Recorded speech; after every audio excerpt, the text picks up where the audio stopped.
ఎక్కడా పట్టించుకోలేదు. అహంకారానికి మానవ రూపం ఈ అప్పలరాజు గారు.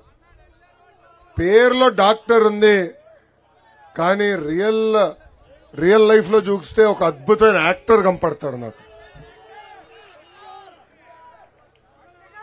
ముద్దు పేరు మీరు అందరు ఇచ్చారు ఈయనకి. ఏంటది? కొండల రాజు. కొండలే కొట్టేస్తున్నాడు. మంత్రి గారు చెప్తున్నా, 2 నెలలు ఓపిక పట్టు బ్రదర్, వచ్చేది పసుపు ప్రభుత్వమే, మొత్తం ఎంక్వైరీ చేస్తా, వడ్డీతో సహా కక్కిచ్చి ఆ డబ్బులు ప్రజలకు ఖర్చు పెట్టే బాధ్యత నేను తీసుకుంటాను. సొంత పార్టీ నాయకుల్ని కార్యకర్తలు కూడా వేధిస్తాడు. ఇక్కడున్న కొండలరాజు కేటీ రోడ్లు పనులు పూర్తవలేదు, కానీ ఆయనకు కావాల్సిన ఆయన కట్టుకున్న ప్రగతి భవన్ పనులు మటుకు యుద్ధ ప్రాతిపదికంగా పూర్తి చేస్తారు.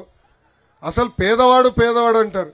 మళ్ళీ 12 కోట్ల విలువైన లాడ్జ్ ఎలా కొన్నావో దయచేసి ప్రజలకి చెప్పాలని సభాముఖంగా ఆయన నేను నిలదీస్తున్నా. అసలు బర్రెల్లో కుంభకోణం చేయొచ్చని నాకైతే తెలియదు స్వామి. బర్రెలు కొనుగోలులో కూడా కుంభకోణం చేశాడు ఇక్కడున్న ఎమ్మెల్యే గారు. దాదాపు 2,000 కోట్ల రూపాయలు ప్రజాధనాన్ని లూటీ చేశారు. ఇంకా నువ్వలరేవు గ్రామంలో నగేష్ అనే మత్స్యకారు, అక్కడ కాలేజీలో ఎలా చనిపోయారో ఎవరికి తెలీదు.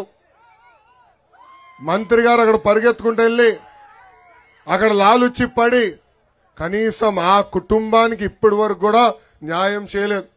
అంతేకాదు, మన నియోజకవర్గంలో దాదాపు 5 మహిళల్ని ఎలా చనిపోయారో తెలీదు, ఎక్కడ చనిపోయారో తెలీదు. శవం దొరికింది, ఆ కుటుంబానికి ఇప్పుడు కూడా న్యాయం చేయలేదు ఇక్కడున్న మంత్రి గారు.